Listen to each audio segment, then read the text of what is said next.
Hello বন্ধুরা, আশা করি সবাই ভালো আছো। আমি ভালো আছি। বড়োদেরকে প্রণাম ও ছোটোদেরকে অনেক অনেক ভালোবাসা জানাই। এটা বৃহস্পতিবার দিনকে সকালের ব্লগ ভিডিও।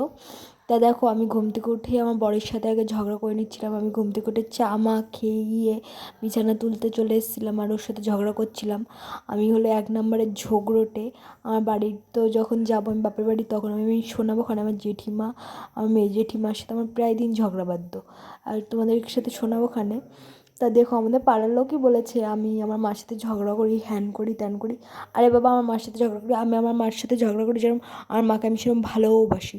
সে তো আর জানে না। কি বলবো, পাড়ার লোক তো মানে পাড়া প্রতিবেশী এদেরকেই বলে। এবার বুঝতে পেরেছি আমাদের পাড়ার লোকেরগুলোর মতো এরকম কুচুটে লোক কোথাও নেই। খেয়ে দিয়ে তাদের কাজ নেই, সারাদিন এর নামে ওর নামে নিন্দে করে বেড়ায়।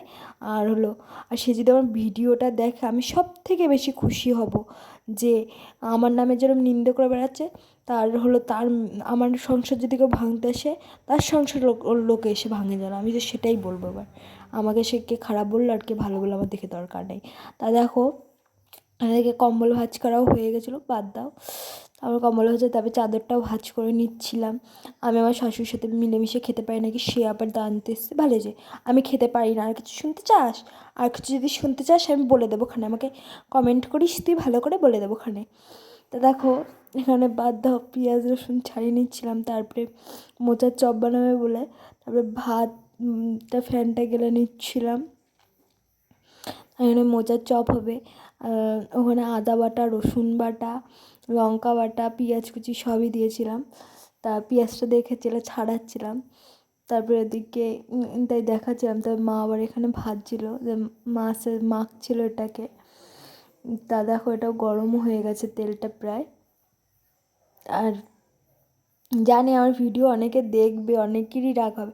আমি শুধু যে বলেছে, আমি তার নাম এখনও জানি না। নাম যদি জানতে পারি আমি নিশ্চয়ই তাকে গিয়ে, তার কপালে যে কত দুঃখ আছে সে জানে না। সত্যি সে যদি আমার ভিডিওটা দেখে আমি সব থেকে ভালো বেশি খুশি হব। তা দেখো, বেগুন ভাজা, মাছ ভাজা করছিল মা। এদিকে মাছের তরকারি করবে বলে। আমি মাছ খাই না, সত্যি কথা বলতে আমার মাছ দেখলে গায়ে জ্বর আসে। তা দেখো, আমি ভাত আর বেগুন ভাজা চপ নিয়ে নিয়েছিলাম। চান করে এসে ক্রিম মেখে নিচ্ছিলাম। আমার একটু মাথাটা গরম হয়ে গেছিলো। আমাকে একজন একটা কথা বলেছিল, আমার রাগ যা হচ্ছিলো। তা ভাবলাম লোকের কথায় আমার জবাব দিয়ে লাভ নেই, লোকে তো অনেক কথাই বলবে। আর কি করব, লোকের কথা আমার কানে দিলে চলবে না। তারপরে এদিকে আমি স্নান করেও চলে এসেছি। স্নান করে এসে মাথাটা আধা আশ্রে, চুলটা আশ্রে বেঁধে নেব।